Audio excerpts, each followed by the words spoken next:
suñu maam Mbaye Pekh ki nga xamante ni moo di Tounkara da ko invité woon foofu télém boobu nga xamante moom la ñuy wax defar moom moomee nag yëkkati ay kàddu jëmale ko si ki nga xamante moo di Ousmane Sonko ak Bassirou Diomaye Faye ñu déglu suñu maam Mbaye Pekh te ñëwaat.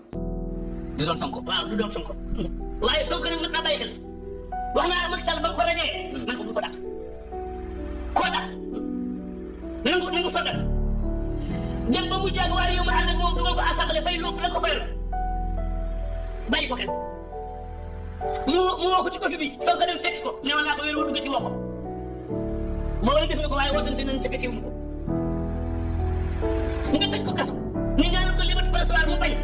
moog Diomaye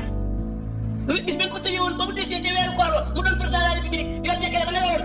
génn lu ma juróomi téeméer nit ca kaso ba dañ doon ko ñaanal yàlla waaye di ko am jalla jalaaluhu yaa zal jalaali wal ikram moo ni man Diomaye bi la tee est-ce que garab ngay def pinc law du ko xam ba di ko gor déedéet est-ce que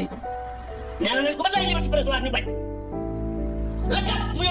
yor xalimaam jagg rek génne na ma juróomi téeméer yi est-ce que nga jox ko léegi génn mu dugg biir bale est-ce que yàlla gaa yi nañu bàyyi xel yàlla mais béykat ñun tamit ñun kàddu yaa ngi noonu kon mbokki internet yi wax la ñu seen xalaat ci li nga xamante ni moo di si commentaire yi ak ana naka ngeen déggee kàddu yi ki nga xamante ni moo di maam Mbaye Pekh kàddu yi nga xamante ni yëkkati na ko wax ko si Ousmane Sonko ak ki nga xamante ni moo di Bassirou Diomaye Faye ak li nga xamante ni coono bi ñu daj si diggante ak ki nga xamante ni moo di président Macky Sall te mu tegal leen ko tëj leen prison